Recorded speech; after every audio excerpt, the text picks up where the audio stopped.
Good morning students. आज का अपना टॉपिक है एंडोक्राइनोलॉजी ऑफ लैक्टेशन। इससे पहले की जो 3 वीडियो इसी से रिलेटेड है, endocrinology of ovulation, then endocrinology of implantation, then endocrinology of parturition और लास्ट स्टेप है इसका एंडोक्राइनोलॉजी ऑफ लैक्टेशन। तो यहाँ आपको डायग्राम में शो कर रखा है हाइपोथैलेमस। हाइपोथैलेमस से जो सिक्रीशन जाएगा वो है पिट्यूटरी ग्लैंड में, और पिट्यूटरी ग्लैंड के बाद में डायग्राम बनाया हुआ है सीधा मेमरी ग्लैंड का। तो यहाँ पर जो है हमें इस तरह से पहले क्या बना देना है, hypothalamus, then pituitary gland, then mammary gland. Pituitary gland के 2 भाग हैं, एडिनोहाइपोफाइसिस एंड न्यूरोहाइपोफाइसिस। और न्यूरोहाइपोफाइसिस से रिलीज़ होगा ऑक्सीटोसिन हार्मोन और एडिनोहाइपोफाइसिस से रिलीज़ होगा प्रोलैक्टिन हार्मोन। और इनके प्रभाव से मेमरी ग्लैंड क्या करेगी, मिल्क सिक्रीट करेगी, जिसे कहेंगे लैक्टेशन। तो इस पूरी प्रक्रिया में 2 स्टेप्स होती हैं। पहली स्टेप क्या होती है, मेमरी ग्लैंड का क्या होना, ग्रोथ करना, और मेमरी ग्लैंड में फैट का स्टोरेज होना। और दूसरी स्टेप होती है आफ्टर पार्चुरेशन, यानी बर्थ के बाद में, प्रसव के बाद में लैक्टेशन, दूध का स्रवण होना। तो 2 स्टेप्स कौन कौन सी हो गई, एक हो गया मेमरी ग्लैंड्स की ग्रोथ करना और दूसरा हो गया लैक्टेशन। तो ये दोनों ही हम इसके अंतर्गत करेंगे। तो यहाँ आप देखो, इसमें यहाँ मैंने बता रखा है मेमरी ग्लैंड्स जो हैं they are actually modified sebaceous glands. Mammary glands are modified sebaceous glands. अब हम इस तरह का रेडायग्राम बना लेंगे। यहाँ पर हमने बनाया है हाइपोथैलेमस, देन ये पिट्यूटरी ग्लैंड के दोनों part, adenohypophysis and neurohypophysis, then ovary and placenta. Pregnancy के टाइम पर प्लासेंटा बनता है, तो ओवरी एंड प्लासेंटा और मेमरी ग्लैंड्स, ये हम पहले एक क्रम में बना देंगे। फिर हम एरोस के द्वारा हार्मोन्स जो इनके द्वारा सिक्रीट हो रहे हैं और जो लैक्टेशन में हेल्प करेंगे उसको हम बनाएंगे। तो पहले हम शुरू करते हैं किस चीज़ से, मेमरी ग्लैंड की ग्रोथ से। तो मेमरी ग्लैंड की ग्रोथ पहले होगी ना, तो इस प्रोसेस को कहेंगे मैमोजेनेसिस। मैमोजेनेसिस मतलब मेमरी ग्लैंड का विकास होना और मेमरी ग्लैंड का परिवर्धन होना। और इसके लिए रिस्पॉन्सिबल होते हैं हार्मोन STH, सोमैटोट्रोपिन हार्मोन। ये शब्द बना है सोमैटिक सेल्स से।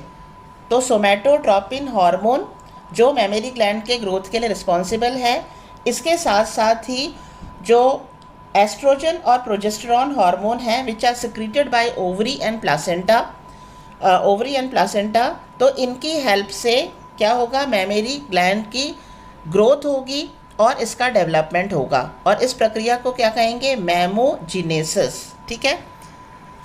अब हम लेते हैं इसमें प्रेगनेंसी के दौरान क्या बनता है, प्लासेंटा बनता है। प्रेगनेंसी के दौरान क्या बनता है, प्लासेंटा। और प्लासेंटा क्या सिक्रीट करता है, प्रोजेस्टेरॉन एंड एस्ट्रोजन हार्मोन। और ओवरी अपने आप में भी एस्ट्रोजन हार्मोन सिक्रीट करती है। तो ये भी हेल्प कर रहे हैं, यानी प्रेगनेंसी के दौरान जो प्लासेंटा और ओवरी के द्वारा सिक्रीट किए जा रहे हैं एस्ट्रोजन एंड प्रोजेस्टेरॉन हार्मोन, ये भी क्या कर रहे हैं, मेमरी ग्लैंड्स का एनलार्जमेंट में हेल्प करते हैं।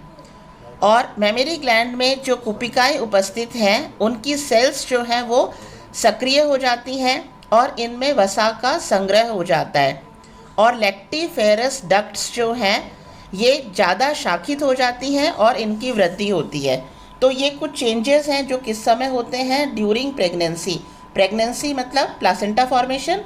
तो ये सारी चेंजेस मतलब कौन सी, मेमरी ग्लैंड्स का एनलार्ज होना, मेमरी ग्लैंड्स में जो कुपिकाएँ हैं उनके सेल्स का स्रवण हेतु अधिक सक्रिय होना, उनमें वसा का स्टोर होना, और लैक्टिफेरस जो डक्ट्स हैं वो ज़्यादा ब्रांच्ड हो जाती हैं और वृद्धि करती हैं। तो ये चेंजेस आते हैं मेमरी ग्लैंड में during pregnancy by the hormone secreted by placenta and ovary, estrogen and progesterone. फिर हमें बताना है इसके अंदर अभी तक क्या हो रहा है, मेमरी ग्लैंड की ग्रोथ ही हो रही है, लैक्टेशन नहीं होगा, अभी दुग्ध का स्रवण नहीं होगा। दुग्ध का स्रवण कब होगा, प्रसव के उपरांत, आफ्टर पार्चुरेशन। इसी समय पिट्यूटरी ग्लैंड का जो पिट्यूटरी ग्लैंड का एडिनोहाइपोफाइसिस वाला भाग सिक्रीट करता है LTH and TSH। LTH and TSH। LTH मतलब लैक्टोजेनिक या प्रोलैक्टिन हार्मोन। तो प्रोलैक्टिन हार्मोन के कारण दुग्ध संश्लेषण व स्त्रवण में सहायक होगा, यानी कि इसके बाद में ही दुग्ध स्त्रवण होगा, ठीक है, और इसका संश्लेषण भी होगा, यानी लैक्टेशन और मिल्क फॉर्मेशन दोनों जो प्रक्रियाएं हैं वो LTH हार्मोन और TSH थायराइड स्टिमुलेटिंग हार्मोन के कारण होंगी। TSH यानी थायराइड स्टिमुलेटिंग हार्मोन के कारण thyroid gland thyroxine hormone secrete करेगी, और ये थायरोक्सिन हार्मोन भी मेमोरी ग्लैंड तक सूचना पहुंचाता है, जिसके कारण जो है दुग्ध स्त्रवण में सहायक होगा। इसके अलावा एड्रिनल ग्लैंड का कॉर्टेक्स वाला भाग जो सिक्रीट करता है कॉर्टिकॉइड हार्मोन।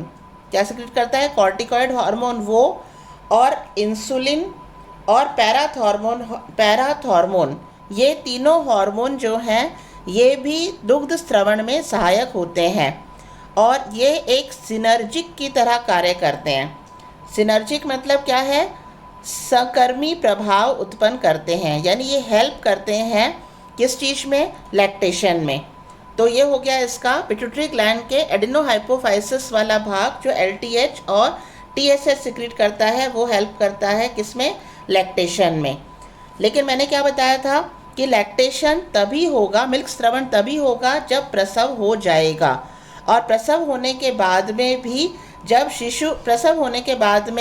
जब शिशु माँ का स्तनपान करता है तो वहाँ से साइन स्टिमुलस उद्दीपन जो है वो प्राप्त होता है माँ को, और उसके कारण अभिवाही तंत्रिका आवेग रिफ्लेक्स नर्वस पाथवे, तो रिफ्लेक्स नर्वस पाथवे के द्वारा सूचना पहुँचती है हाइपोथैलेमस पर, और जिसके प्रभाव से हाइपोथैलेमस सिक्रीट करता है RFS रूमेटॉइड फैक्टर्स, और इस रूमेटॉइड फैक्टर का प्रभाव पड़ता है किस पर? पिट्यूटरी ग्लैंड पर, और उसके प्रभाव से पिट्यूटरी ग्लैंड सिक्रीट करती है LTH हार्मोन, और उसके प्रभाव से दुग्ध का निष्कासन शुरू होता है।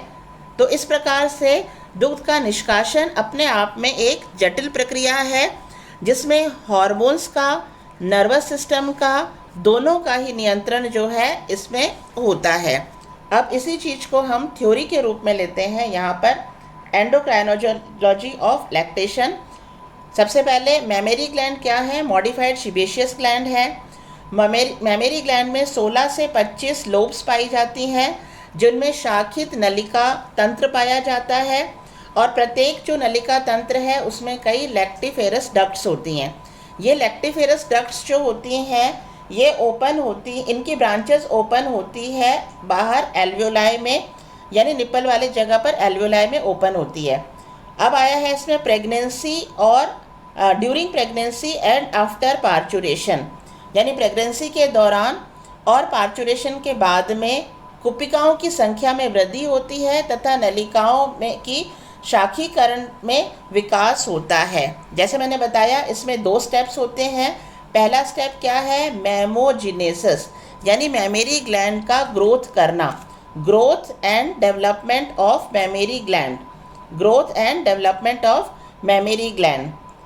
और मैमोजिनेसिस में ही कौन कौन सी चीज़ें हेल्प कर रही हैं, कौन कौन से हार्मोन्स हेल्प करते हैं इसमें? पिट्यूटरी ग्लैंड के एडिनोहाइपोफाइसिस द्वारा सिक्रीट किया गया STH hormone, somatotropin hormone, LTH luteinising hormone, और TSH थायराइड स्टिमुलेटिंग हार्मोन। इसके अलावा ओवरी और प्लासेंटा एस्ट्रोजन और प्रोजेस्टेरॉन हार्मोन सिक्रीट कर रहे हैं, और एड्रिनल कॉर्टेक्स वाला जो भाग है, एड्रिनल ग्लैंड का कॉर्टेक्स वाला जो भाग है वो कॉर्टिकॉइड सिक्रीट कर रहा है। तो इन सब हार्मोन के प्रभाव से मैमोजिनेसिस यानी मेमोरी ग्लैंड का ग्रोथ एंड डेवलपमेंट होता है, और इसमें जो सेल्स उपस्थित हैं उनमें वसा का संग्रह होता है। ये हो गया फर्स्ट स्टेप। और सेकंड स्टेप क्या बताया था इसमें? लैक्टेशन। तो दुग्ध का निष्कासन जो है ये होता है प्रसव के बाद में लगभग 30 से 36 आवर्स के भीतर दुग्ध का स्रवण आरंभ होता है। और इसके लिए क्या बताया था, क्या चीज़ रिस्पॉन्सिबल है, पिट्यूटरी ग्लैंड द्वारा सिक्रीट किया गया LTH हार्मोन, लैक्टोजेनिक या प्रोलैक्टिन हार्मोन सिक्रीट होगा तो ही दुग्ध का निष्कासन होगा। और आफ्टर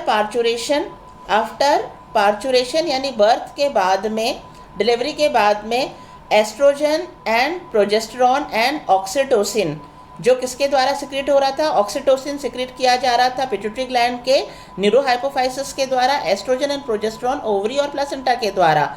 तो इनका स्रवण क्या हो जाएगा, बंद हो जाएगा, क्योंकि पार्चुरेशन हो गया तो इनका स्रवण एक बार को क्या हो गया, बंद हो गया। और यहाँ पर यह है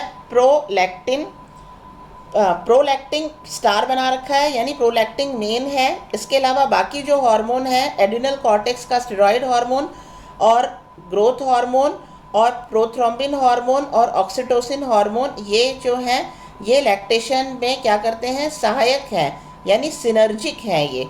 तो हमें ये लिखने के बाद में अब हम इसको समराइज कर देंगे, केवल हार्मोन्स कौन कौन से हैं इस तरह से। सबसे पहले हम बता देंगे मैमोजेनेसिस प्रक्रिया। मैमोजेनेसिस यानी मेमरी ग्लैंड्स का विकास और परिवर्धन, जिसके लिए कौन से हार्मोन्स रिस्पॉन्सिबल है, STH, एस्ट्रोजन एंड प्रोजेस्टेरॉन। फिर हम ले लेंगे प्रेगनेंसी के दौरान जो चेंजेस हो रहे हैं मेमरी ग्लैंड में। तो प्रेगनेंसी के दौरान ओवरी और प्लासेंटा एस्ट्रोजन और प्रोजेस्टेरॉन हार्मोन सिक्रीट करती है, जिसके कारण मेमरी ग्लैंड्स इनलार्ज होती हैं। इनकी कुपिकाओं में सेल्स जो हैं ये ज़्यादा सक्रिय होते हैं और इनमें वसा का संग्रह होता है, और लैक्टिफेरस डक्ट्स जो हैं ये ज़्यादा शाखित हो जाती हैं और वृद्धि करती हैं। फिर हम ले लेंगे पिट्यूटरी ग्लैंड के एडेनोहाइपोफाइसिस वाला जो भाग है वो सिक्रीट करता है LTH hormone and thyroid stimulating hormone, और इसके कारण दुग्ध संश्लेषण और स्रवण में सहायक होगा। और उसके बाद में हमें बताना है बाकी जो ग्लैंड्स हैं, जैसे एड्रिनल कॉर्टेक्स का स्टेरॉइड हार्मोन है, इंसुलिन हार्मोन है और पैराथॉर्मोन है, ये एक्ट करते हैं एज ए सिनर्जिक, यानी ये हेल्प करते हैं लैक्टेशन में। और लैक्टेशन होगा कब, प्रसव के बाद में, जब पहली बार शिशु जो है स्तनपान करेगा तो उससे साइन स्टिमुलस पहुंचता है, और साइन स्टिमुलस प्राप्त होने से रिफ्लेक्स नर्वस पाथवे यानी अभिवाही तंत्रिका आवेग हाइपोथैलेमस तक जाएगा, जिसके फलस्वरूप हाइपोथैलेमस मोचक कारक यानी RFS सिक्रीट करेगी, जो पिट्यूटरी ग्लैंड तक पहुंचेगा, जिसके प्रभाव से pituitary gland LTH and oxytocin hormone secrete करेगा, जिसके प्रभाव से दुग्ध का निष्कासन होगा। इस तरह से ये कंप्लीट प्रोसेस होता है endocrinology of lactation. Thank you.